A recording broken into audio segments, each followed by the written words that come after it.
Let's start from the example. You've just come up with a brilliant goal. Maybe running a marathon or starting your own business, or just some promise you made for yourself. Your first instinct might be to announce it to your friends or post about it on social media, thinking that publicizing your goal will motivate you through accountability. Or you just want to let people see that you're not a lazy lizard and have enough willpower to come up with goals and challenging ideas. After all, if everyone knows, you'll feel pressure not to let them down, right? We've all seen it happen. Every New Year's, social media is flooded with resolutions to get fit or learn something new. How many times have you promised yourself to finally learn piano, find the love of your life or a new job, lose some weight, start praying every morning and wake up early? You know what I'm saying. In fact, a Nielsen survey showed the top New Year's resolutions usually involve getting healthy. Yet how often do these public promises actually pan out? According to a survey by Opinion Corporation, 45% of Americans make New Year's resolutions, but only about 8% achieve them. Even more sobering, roughly 80% of New Year's resolutions fail by February. Clearly, declaring a goal is not the same as achieving it. This raises a fascinating question. Can talking about our goals actually prevent us from achieving them? It turns out, psychologists and experts have been warning about the dangers of premature goal talk for decades. There's even an old Arabic proverb, "The more you surround your candle, the more it remains lit," advising that we protect our goals from the winds of overexposure. In the early 20th century, renowned psychologists like Kurt Lewin and Vera Mahler observed this phenomenon. Way back in 1933, researcher Vera Mahler found that if someone announced a solution to a problem and received acknowledgement for it, their mind treated it as a social reality, as if the solution were already achieved, even though nothing had actually been done. Fast forward to modern times. The idea of keeping goals secret hit the mainstream when entrepreneur Derek Sivers gave a popular TED Talk titled "Keep Your Goals to Yourself." Sivers cited several studies, spanning as far back as 1933, showing that people who talk about their intentions are less likely to follow through. It sounds counterintuitive, but science consistently backs it up. In this video, we'll dive into why telling others your goals can backfire, exploring the psychology of motivation, the role of dopamine, and how a false sense of accomplishment can sabotage your success. Don't worry, we'll keep it scientific and easy to digest. And we'll ground it in real studies, stats, and examples at every step. Setting a goal is one thing, achieving it is another. Psychologists often talk about the intention-behavior gap, which is a fancy way of saying there's often a big disconnect between what we intend to do and what we actually do. Publicly declaring our goals seems like it should bridge that gap. After all, you'd think that telling everyone, "I'm going to write a book this year," would push you to avoid the embarrassment of not delivering. However, research suggests the opposite is more likely. A landmark study led by NYU psychologist Peter Gollwitzer demonstrated this in a simple experiment. In the study, a group of 49 students aspiring to become psychologists were asked to write down their 2 most important study intentions for the coming week. For example, "I will spend extra hours on statistics homework." Half of the students had their written intentions acknowledged by an experimenter, as if to say, "Noted, got it." The other half were told that their responses would remain unseen. The questionnaire was accidentally included and would be discarded, meaning their goals stayed private. The results 1 week later were eye-opening. Those whose goals had been made known to someone else put significantly less effort into pursuing them compared to those who kept their intentions to themselves. In Gollwitzer's own words, when others take notice of one's identity-relevant behavioral intentions, one's performance of the intended behaviors is compromised. In plain English, once someone else knows about your goal, you're less likely to do the hard work to achieve it.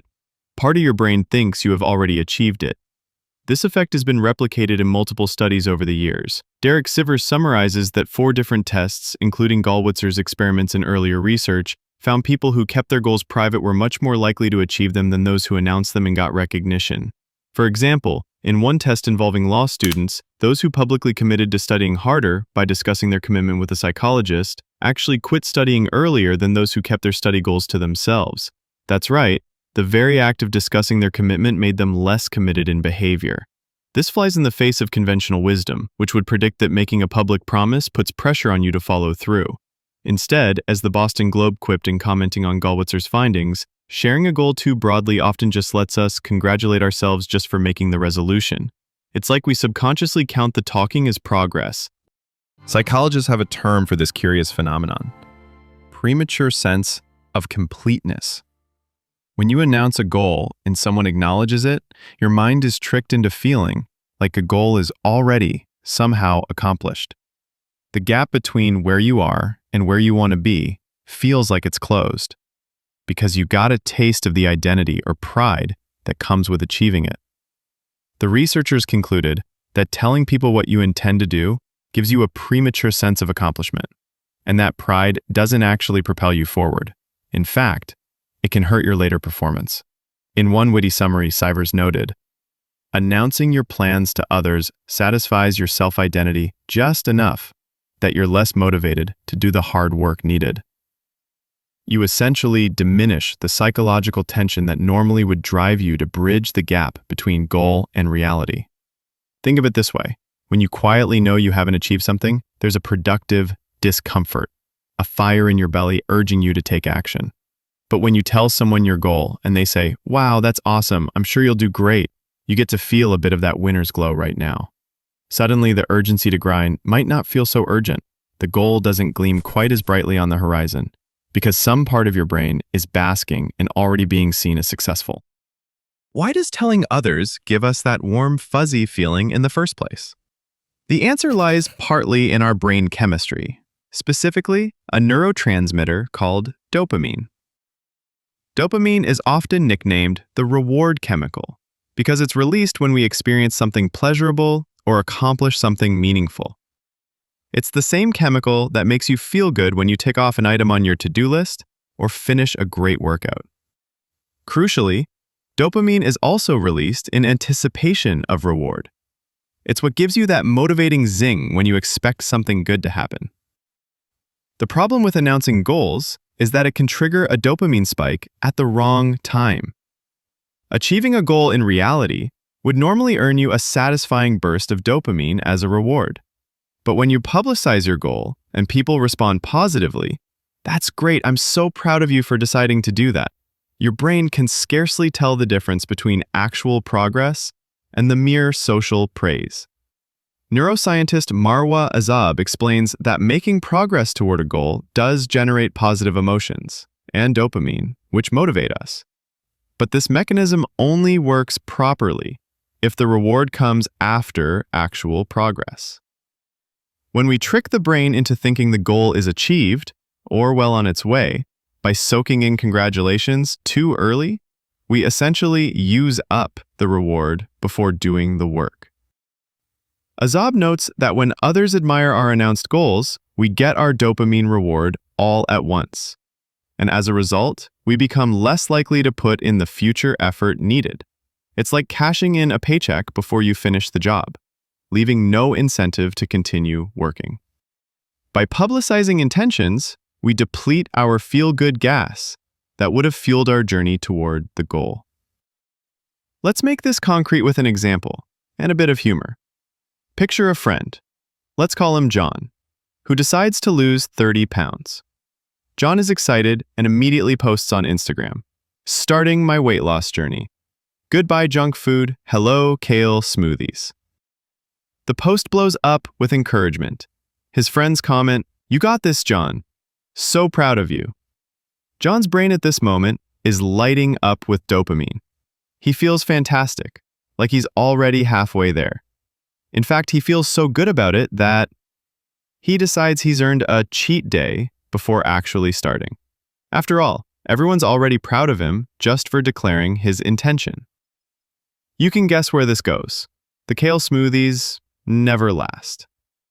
John, like so many of us, might stay the same weight or even gain more the next year, despite the big public promise. This isn't just a hypothetical scenario. It reflects a common pattern. It's one reason so many weight loss resolutions fail. We loudly pledge, "New year, new me," and bask in the initial hype. But then, find our motivation has mysteriously evaporated when it's time to hit the gym at 5 a.m. As one article put it, when our brain is tricked into thinking that the goal was achieved, it stops investing energy toward further implementation. Dopamine isn't evil.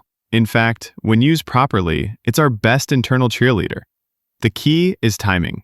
You want your brain to release dopamine as a reward for actual progress, like after you drop the first 5 pounds or finish the first chapter of your book, not for talking about what you plan to do. If you reward imagination instead of realization, you're in for trouble. Psychologists call this the positive fantasy trap, where vividly imagining success or hearing others praise your intended success gives you such a rush of satisfaction that it saps your drive to pursue the gritty realities of reaching that success. As a result, telling others can become a form of instant gratification. You feel good now, and therefore lose some of the grit to earn feeling good later. The dopamine high of premature praise is a false reward that leaves you with a motivation hangover.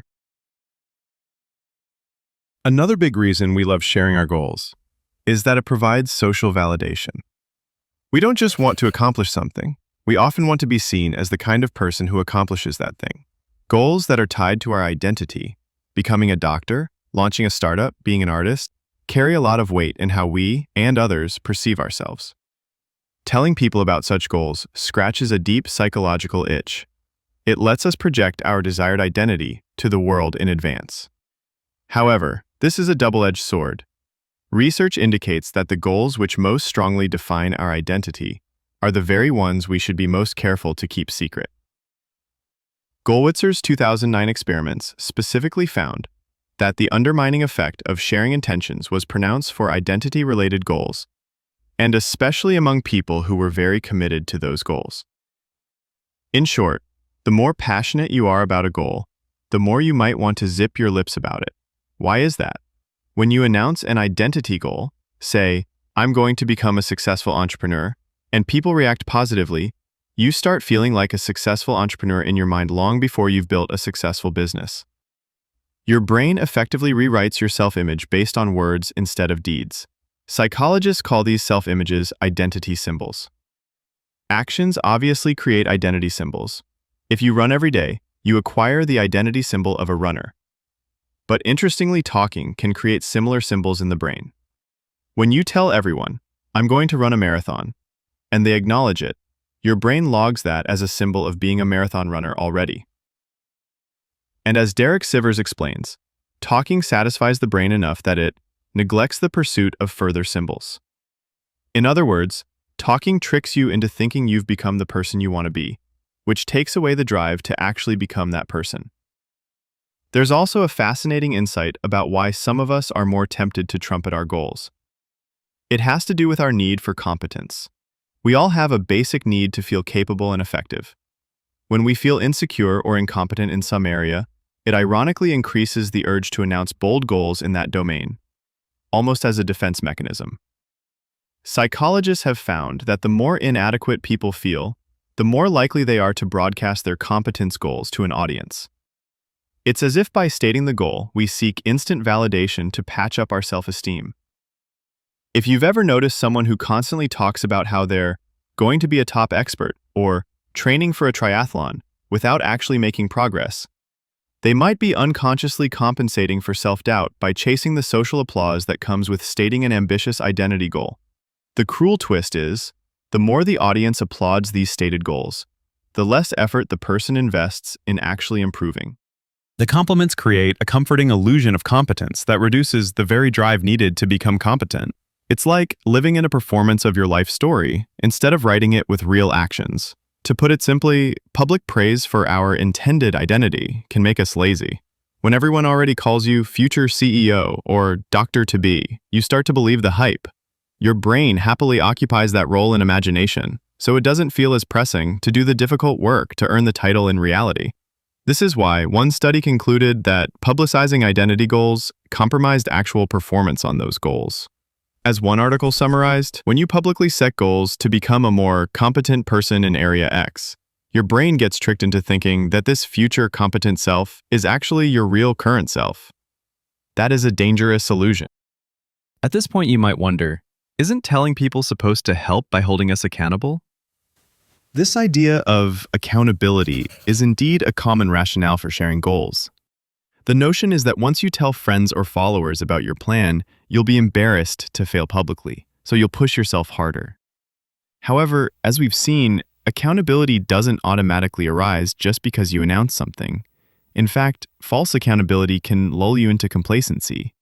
You assume the fear of shame will drive you, but instead you find loopholes. You might quietly abandon the goal later and hope people forget, or come up with excuses that satisfy your ego. Meanwhile, the initial announcement gave you a jolt of pride that reduced your grit. The law student experiment mentioned earlier is a perfect illustration. Those students likely felt that by declaring, "I will study more," especially to a figure as authoritative as a psychologist, they were solidifying their commitment. If simple social accountability worked straightforwardly, those students should have studied like mad to live up to their word. But the opposite happened. They quit earlier than their silent peers. The real accountability in that scenario would have been daily diligence, but talking about it created a false satisfaction that undercut the needed effort. It's a bit like the difference between accountability theater and true accountability. Publicly declaring a goal is theater. It looks like you've made a binding commitment, but psychologically, you might have just cashed in the commitment chips without buying the goods. Now, to be fair, not all forms of sharing goals are equally destructive. Context matters. Research suggests that if you share your goals with the right people in the right way, it can indeed help, but this is more nuanced than a casual Facebook post. For instance, a meta-analysis of goal-setting studies indicates that having an accountability partner can boost success, but only under certain conditions. One study by Dr. Gail Matthews found that subjects who specifically told a close friend about their commitment were more likely to achieve it than those who kept it private, and those who provided the friend with regular progress updates did even better. What this tells us is that accountability works when it's tied to actions and progress, not just a one-time proclamation of an outcome. In other words, telling a friend, "I will study 10 hours a week and I'll check in with you every Friday," is different from triumphantly declaring, "I'm going to be top of the class," and never following up. In the former case, the friend's role is to monitor and encourage your actual work, process accountability. Whereas in the latter case, your friends just cheer the idea and then everyone forgets about it until you awkwardly laugh it off later. Moreover, the who and how of sharing is critical. Studies show that getting feedback from someone who will praise your effort, process praise, is far more beneficial than someone who just praises your ability or idea, person praise. For example, a friend who says, "I see you've been consistently hitting the gym, keep it up," can reinforce your commitment, whereas one who says, "You're a natural athlete, this will be easy for you," might ironically set you up for disappointment and complacency. Also, sharing with someone who can give you constructive criticism when needed, especially as you progress, is valuable. Early on, you might need encouragement. Later, you might benefit from a dose of tough love to keep improving. The takeaway here is that if you do share, do it wisely. Share with one or two trusted people who will actually hold you to your efforts and not just applaud your ambitions. For the vast majority of cases, though, when you feel tempted to blast your goal out to the world, it's worth pausing to ask, am I seeking genuine accountability or just a hit of excitement and validation? If it's the latter, be honest now. You're better off keeping quiet and channeling that energy into getting started. It's amazing how often we see the "don't tell your goals" principle play out in everyday life. Consider the classic scenario of the diet starts Monday person. This is the friend who announces to everyone on Sunday night, while finishing a pizza, that come Monday they will be a changed individual. Salad for lunch, workout every day, no more sweets. They get a flurry of "good for you" and "you can do it" comments. Fast forward 2 weeks, they're back to their old habits, perhaps even more discouraged. The initial proclamation gave them a sense that they were already on the path to fitness, social reality was established. But when Monday came, the grind felt twice as hard because the emotional high was gone. As one psychologist noted in context of New Year's diets, many of us announce our goal to lose weight to the world and end up staying the same or even gaining more weight the next year. public resolve alone was not enough. In fact, it may have undermined the follow-through. We also see this in the professional or creative realms. Think of an aspiring writer who tells everyone at a party, "I'm working on a novel, it's going to be the next big thing." She revels in the impressed reactions and probing questions. "Wow, what's it about? You must be so disciplined." But after soaking up that praise, sitting down alone to actually write pages of that novel feels less enticing. In her mind, she's already somewhat a celebrated novelist because people treated her like one. The hard slog of writing 500 words a day now comes with less internal reward, because the social reward was obtained up front. There's a quote often circulated in motivational circles: "Don't tell people your plans, show them your results." It rings true here. In the case of our writer, had she kept her project under wraps and instead quietly chipped away at it, the unmet need for accomplishment could have driven her to actually finish the book and then surprise everyone with a finished manuscript. By telling everyone too soon, she essentially threw herself a premature victory party and lost the drive to earn that victory for real. Even on the corporate level, this idea has merit. Companies sometimes keep projects secret. Think of tech companies working in stealth mode, not only for competitive reasons, but because announcing something too early can kill the momentum internally. If all the employees get a pat on the back for a revolutionary product that's just in prototype, they might lose some motivation to push it across the finish line. It's somewhat analogous to our personal psychology. There's a reason why productive people often quietly build in silence and only announce once the thing is done or near done. They avoid jinxing it, both in mystical and very practical psychological terms. If the research is convincing you that zipping your lips might be wise, you're probably also wondering how to stay motivated without that social reinforcement. Here are some science-backed tips to consider. Blending what we've learned. Keep goals private, but visualize and track progress. It's absolutely fine to be excited about your goal. Just channel that excitement into a personal plan rather than a public announcement. Write your goal down for yourself and map out mini milestones. The act of writing and planning can give you a sense of commitment without spilling the beans. Studies suggest that creating specific implementation intentions, if-then plans, is far more effective than just stating a general goal. For example, instead of telling everyone, "I will get fit," quietly set a plan like, "I will jog for 30 minutes at 7 a.m. on Monday, Wednesday, Friday." The satisfaction comes from ticking off those sessions, and you can reward yourself privately for hitting each mini goal. This way, dopamine works for you, released as you check off real progress, rather than against you.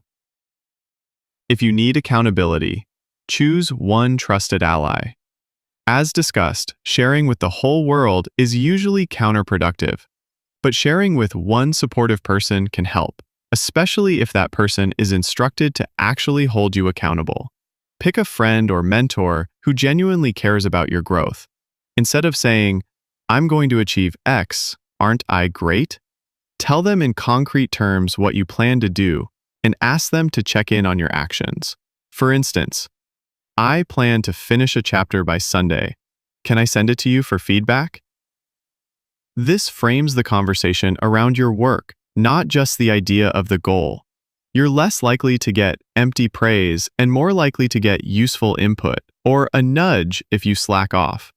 Remember to pick someone who will applaud your effort and progress, the process praise, and who's comfortable giving you a push if you start making excuses. Use dissatisfaction as fuel. Derek Sivers has a clever piece of advice here. If you do end up telling someone about your goal, frame it as a complaint or a plea for help, rather than an accomplishment. In his words, don't say it as satisfaction. "I'm going to run a marathon." Say it as dissatisfaction. "I want to run a marathon, but I'm worried I'll slack off. Please yell at me if I don't keep training." This way, you're not getting praise for the intention. Instead, you're essentially reinforcing the idea that not achieving it is unacceptable. The emotion you get from the conversation is not premature pride, but a kind of constructive pressure, or even a bit of fear of letting someone down. which can be more motivating. Let results do the talking. This one is simple. Pour your energy into achieving the goal, and then you can enjoy the reward of telling people after you've made tangible progress. Did you hit your target weight? Finish your certification? Launch your website? Great. Now you can share the news and bask in well-deserved congratulations. The difference is, by this point, the dopamine is rewarding actual success, and it won't rob you of further motivation. It will just feel like a nice pat on the back for a job done. Plus, you'll probably inspire others more by showing it can be done, rather than just talking about what might be done. Maintain some humor and perspective. On a lighter note, it can help to joke to yourself when you're tempted to tell everyone your plans. When you feel that urge to tweet, "I'm writing the next great novel," perhaps whisper to yourself, "Shh, don't jinx it," or, "All right, brain, no treats until after the homework's done." Keeping a bit of humor about it reminds you that the real proof will be in the pudding. The science is pretty clear that 9 times out of 10, broadcasting your goals isn't the motivational silver bullet we think it is. In fact, it can steal the wind from your sails by giving you emotional rewards before you've earned them. When you tell someone your goal and get praise for it, you experience that little high, a hit of dopamine, a boost to your identity. And ironically, that high can reduce your hunger to chase the actual result. Your mind gets fooled into thinking you've climbed more of the mountain than you really have, so you slack off. This doesn't mean you lack willpower or character. It's just how our human brains are wired. We love feeling accomplished, and talking about a goal can make us feel accomplished without any real accomplishment. So, what's the ultimate takeaway? You're better off keeping your goals to yourself and getting down to business. Let your actions and the results speak louder than your words. Use that inner drive, and even the inner tension of not yet being there, to propel you forward. If you need to share, share smartly and sparingly, in ways that reinforce doing, not just dreaming. The next time you're tempted to shout your plans from the rooftops, remember the wisdom of those researchers and perhaps that age-old advice. Work hard in silence. Let success be your noise. By not telling everyone your goals, you're not being secretive for the sake of it. You're protecting the fragile early flame of motivation from a gust of premature praise that could put it out. In the end, the satisfaction of actually achieving your goal will far outweigh the fleeting rush of telling someone you intend to achieve it. So go ahead, move in stealth mode, channel that energy into execution, and when you finally arrive at the finish line, you'll have a great story to tell, with results to back it up. Keep these findings in mind as you plan your next big endeavor. Silence isn't weakness. It can be your secret weapon for success. Now, go forth and achieve, and when you're basking in the glory of having done it, then you can tell everyone how you did it.